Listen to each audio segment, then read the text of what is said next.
Donc là, on va commencer par un cas clinique avec les photos intrabuccales. Ce qu'on voit dans le sens transversal, donc de face, on voit quand même une endoalvéolie avec les process alvéolaires qui rentrent à l'intérieur. Donc ça, c'est un bon signe par rapport à l'expansion. Ensuite, niveau vertical, on voit clairement une grosse supraocclusion, hein, les dents là qui recouvrent quasiment complètement les deux mandibulaires antérieurs, les incisives supérieures qui recouvrent complètement les mandibulaires inférieurs. Donc le surplomb augmenté. Et dans le sens antéro-postérieur, on voit du coup une classe 2 avec un inversé d'articulé. Ici, inversé d'articulé. J'ai noté inversé de 14, surplomb augmenté, classe 2 molaire, droite et gauche.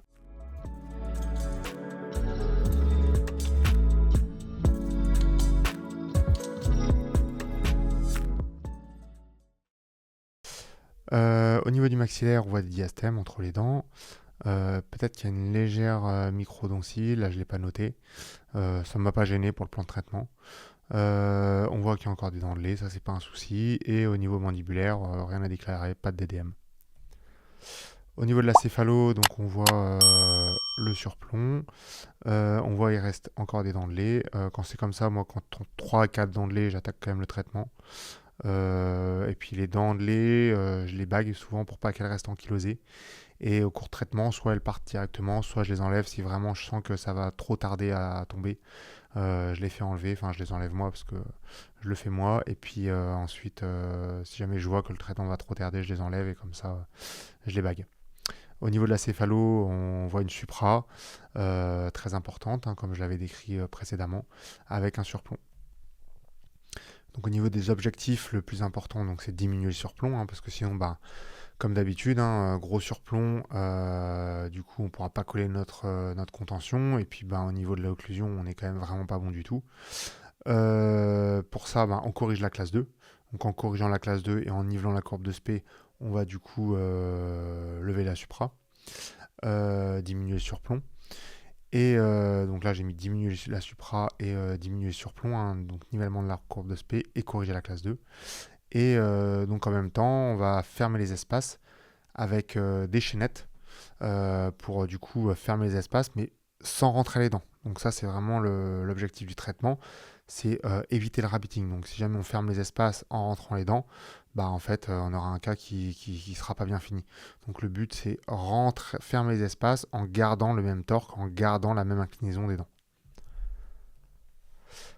Donc, je vais vous faire voir un peu toutes les erreurs que j'ai fait sur ce cas. C'était un cas où je commençais l'ortho. J'ai fait pas mal d'erreurs que maintenant je refais plus. Première chose que j'ai faite, c'est que j'ai mis direct les bites en antérieur. Donc c'est bien, hein, pour lever une supra, ça va permettre l'ingression du coup des incisives. Mais le problème quand on commence par ça avec vraiment une grosse supra, c'est que les cales elles tombaient tout le temps. Donc je revoyais tout le temps la patiente. C'était super inconfortable. Et comme j'avais une supra plus une classe 2, en fait, les bites et les cales, elles étaient vraiment très longues. Donc c'est pour ça qu'elles cassaient tout le temps. Avec même un risque parfois que la mandibule vienne se caler derrière en fait les cales, et là, on bloque complètement la mandibule en arrière. Donc grosse erreur. Donc je me suis trompé. Et pour continuer dans ma connerie, j'ai mis un PRI. Je me suis dit c'est à cause des cales, donc j'ai mis un PRI. Donc voilà, ça ressemble à ça. En fait, c'est une petite plaque en résine qu'on vient mettre au niveau des incisives. En fait, on le met au niveau de l'arc, comme ça on met l'arc dedans et on met au niveau des incisives. Donc c'est bien, hein, ça a levé un petit peu la supra, ça a permis de niveler la courbe de SPI. Mais le problème, c'est que ça l'a gêné énormément, quoi. Il y avait une grosse inflammation sous la gencive. Enfin, franchement, c'était pas du tout confort. Donc j'ai tout dégagé. Et j'ai remis mes cales sur mes molaires.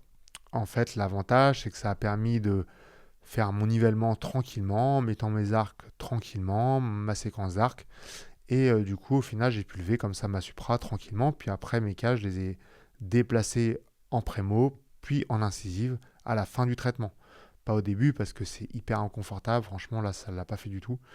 Sur ce cas aussi, j'ai mis les chaînettes en S.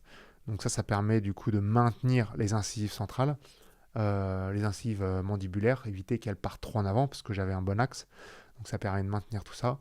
Et en même temps, ça permet de niveler ma courbe de SPI parce qu'en fait, en les mettant comme ça en S, ça va du coup égresser les 5, ça va ingresser les 4, et du coup ça va permettre du coup d'aplanir ma courbe de SPI. Donc bien attention, les chaînettes en S, toujours les mettre à l'extérieur du fil pour pas bloquer le fil dans les arcs. Donc on met le fil et après on met par-dessus les chaînettes pour pas bloquer le fil dans les arcs. Donc des deux côtés, ça permet donc de maintenir mes incisives mandibulaires pour éviter qu'elles partent trop devant et d'aider à niveler ma courbe de spi. Donc au 18-25, à la fin du 18-25, après avoir bien passé toute ma séquence d'arc, je fais toujours un bilan qualité. Bilan qualité avec photo, céphalo, panneau. À la suite de ça, je fais un petit contrôle, voir les axes. Donc là, les axes des dents, on est nickel. Au niveau de ma céphalo, je regarde un petit peu pareil les axes, des incisives mandibulaires et des incisives maxillaires. Voir si elles ne sont pas trop parties en avant, voir si on est bon. Ensuite, je passe sur la phase de finition. Donc là, il n'y avait pas beaucoup de finition au final. Elle portait très bien ses élastiques de classe 2. Donc en fait, franchement, en 2 mois, c'était torché, quoi. Donc là, ma photo est un peu floue, mais on voit du coup le beau sourire, comme à chaque fois j'explique. Là, le sourire, on voyait pas énormément les dents du haut. On voyait beaucoup les dents du bas. Bon, après, elle n'est pas vraiment en occlusion, mais le sourire à la fin, il est quand même beaucoup mieux, quoi. C'est les incisives du haut qui remplissent bien le sourire. Peu de corridors noirs.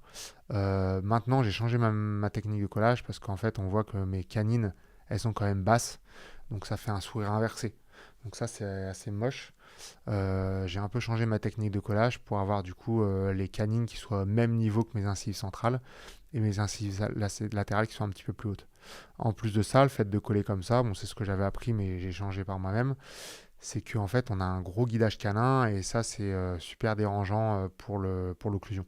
Il vaut mieux avoir une fonction groupe plutôt qu'une fonction canine. C'est ce qui fonctionne le mieux.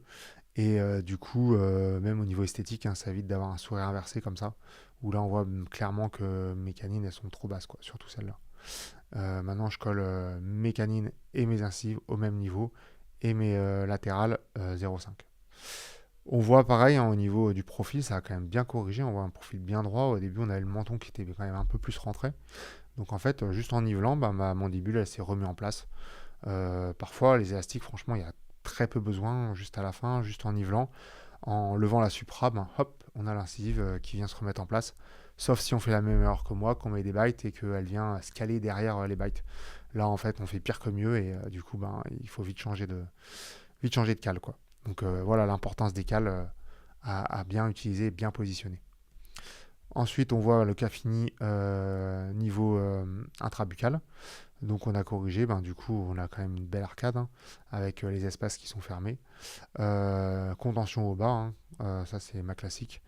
Voilà, contention au bas. Et puis en bas, du coup ça a bien nivelé. Il y avait encore là dans le lait qu'on avait enlevé, et puis du coup on est bien. En occlusion, on avait la supra, l'inversé d'articulé, une classe 2. Là on est bien en classe 1, Après elle a fait le taf, elle a bien porté les élastiques, c'était vraiment l'élève modèle, donc c'était parfait. Là l'engrainement antérieur est très bon, et puis pareil, une bonne classe 1, donc droite gauche on est nickel. Donc le cas est quand même bon, même en antérieur, on voit au final, je pensais qu'il y avait une microdontie, mais pas du tout en fait.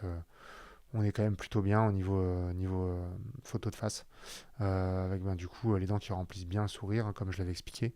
Et puis on a quand même moins de corridors noirs, moins cet aspect d'endo-alvéoli. Si tu veux plus de contenu comme celui-là, abonne-toi, like, partage et mets-moi un petit commentaire. Ça me motive pour continuer à faire des cas et avancer tous ensemble.